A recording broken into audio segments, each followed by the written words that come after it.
ఈ రోజే డౌన్లోడ్ చేయండి. మీ ఫేవరెట్ షోస్ చూడండి. ఏంట్రమ్మా వాడు రూమ్ లోంచి వస్తుంటే చామంతి వాడిని బయటికి తీసుకెళ్ళిందని నువ్వంటున్నావు.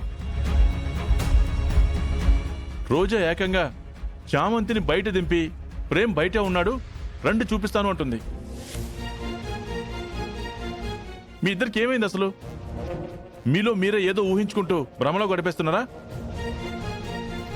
కాదు హర్ష, నాకు రోజానే చెప్పింది. నేను నా కళ్ళతో చూశానని అత్తయ్యకి చెప్పాను మావయ్య. ప్రేమ్, నువ్వు చామంతి బయట నుంచి రావడం నేను చూశాను. నిజం చెప్పు. నువ్వు చెప్పమంటుంది నిజం కాదు వదిన, అబద్ధం. మంచి నిద్రలో ఉన్నాను. ఏవో మాటలు వినిపిస్తుంటే డిస్టర్బ్ అయి బయటకు వచ్చాను. ఇలా వచ్చినందుకు నా మీద నింద వేస్తున్నారా వదిన? ఇది అసలు టూ మచ్ వదిన. ఏంటి నాన్న ఇది? వాళ్ళు ఏదో ఇల్యూజన్లో ఉన్నారులే ప్రేమ్. లేదు హర్ష, ప్రేమ్తోనే వచ్చిందని రోజానే చెప్పింది. చామంతి అది వెళ్ళిందనే చెప్పింది. అప్పుడది నిజమే కదా. రమా తన కేసు కోసం వెళ్ళిందని చెప్పింది కదా. దేనికోసం వెళ్ళినా ఇంత అర్ధరాత్రి పూట వెళ్ళచ్చా? అది కరెక్టా హర్ష? కాదు కదా. చూడమ్మా, రమా చెప్పింది కూడా కరెక్టే. నువ్వు కేసు డీల్ చేస్తున్నావు కాబట్టి దానికి టైం అంటూ ఉండదు. ఇలాంటి టైంలో కేసుకు సంబంధించి నువ్వెక్కడికైనా వెళ్ళాలి అనుకుంటే వచ్చి నాతో చెప్పమ్మా, నేను నిన్ను తీసుకెళ్తాను. గొప్పవాడివి హర్ష, నీకిలా అర్థమైందా? ఇప్పుడు నిన్నేమన్నా ఇల్యూషన్ అని అంటావు. అంతా ఈ రోజా వల్లే. ఛే! అమ్మా రోజా, నువ్వు కూడా కొంచెం ఈ లోకంలో ఉండమ్మా. నువ్వు తెలిసి చేసిన గొడవ అవుతుంది, తెలియక చేసిన గొడవ అవుతుంది. చూడు నీ వల్ల ఎంత పెద్ద రాదంతం అయిందో. నాది ఇల్యూషన్ అయితే కాదు మావయ్య. చామంతిని బైక్లో ఒకరు దింపింది నిజం. చీకట్లో దూరం నుంచి చూశాను కదా, ప్రేమ్ అనుకున్నాను. అతను బైక్ టాక్సీ పర్సన్. అమ్మ రోజా, ఇప్పటికైనా క్లియర్ అయిందా? మావయ్య, సరే సరే, అందరూ వెళ్ళి పడుకోండి. ఇప్పటికే బాగా లేట్ అయింది. అర్ధరాత్రి పూట మధ్యలో తెరవని.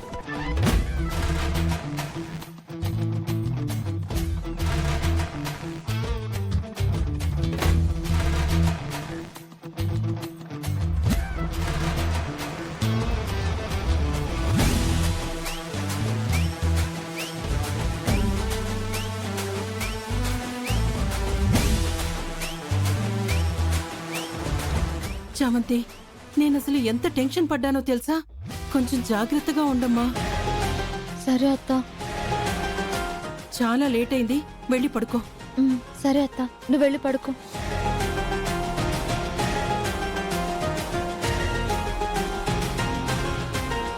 చూసావా చామ్, నా తెలివితేటలతో సమస్య ఇక్కడితోనే కట్ అయ్యేలా ఎలా మేనేజ్ చేశానో?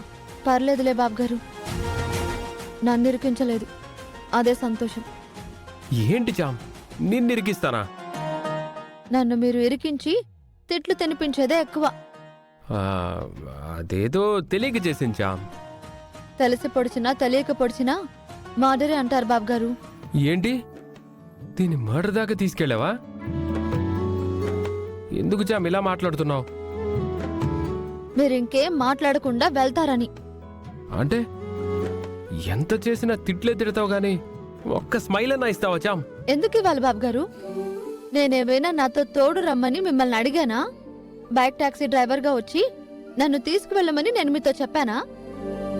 మీరే వచ్చి స్మైల్ ఇవ్వవు, థ్యాంక్స్ చెప్పవు అంటే ఎందుకు చెప్తాను? అంత కోపం అక్కర్లేదు చామ్. నీ మొహానికి అది సూట్ అవ్వదు. నా ముఖానికి అదే కావాలి, మీకెందుకు? నా విలువ నీకు అర్థం కావట్లేదు చామ్. మీ విలువ మీ దగ్గరే పెట్టుకోండి అంటున్నాను బాబు గారు. అది మీకు అర్థం కావడం లేదు. అంటే ఏంటి చామ్, నాకు బుద్ధి లేక నీకు హెల్ప్ చేశానంటావా? అంటే నాకు బుద్ధి తక్కువై మీ హెల్ప్ తీసుకుంటున్నానంటారా? నీ మీద నాకు చాలా కోపం వస్తుంది చామ్. మీ మీద నాకు ఆల్రెడీ టన్నుల కొద్ది కోపం ఉంది.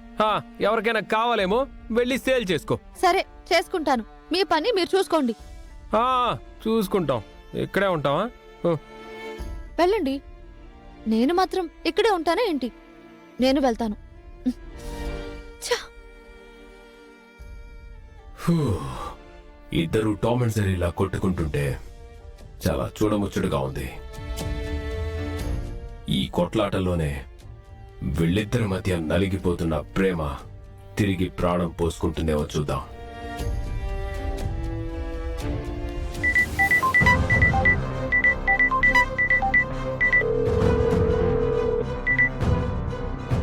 ఏంటండి ఇంత రాత్రప్పుడు చేశారు?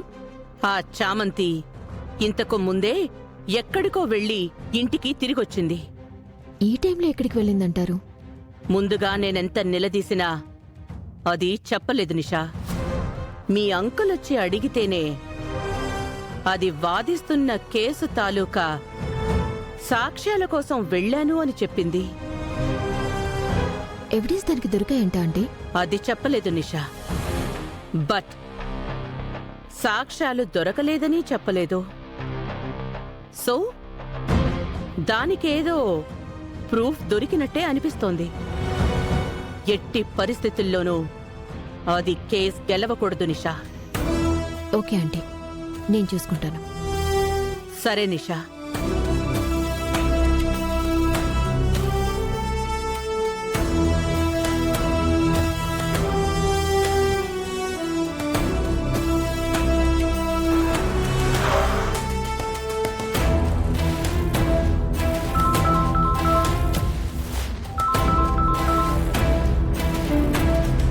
హలో మేడం, ఇప్పుడు ఫోన్ చేశారేంటి?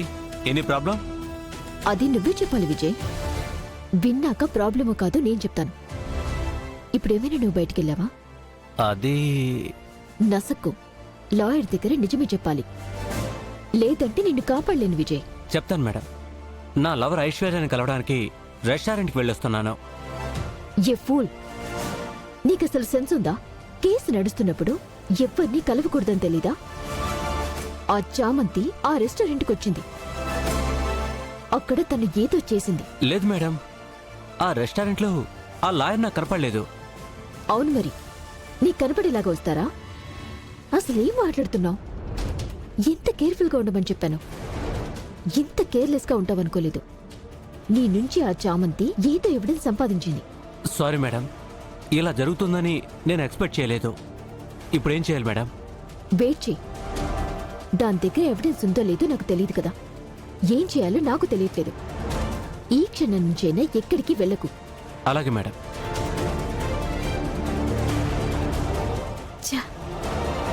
కేస్ కూల్గా వెళ్తుంది అనుకుంటే టెన్షన్ పెట్టాడు.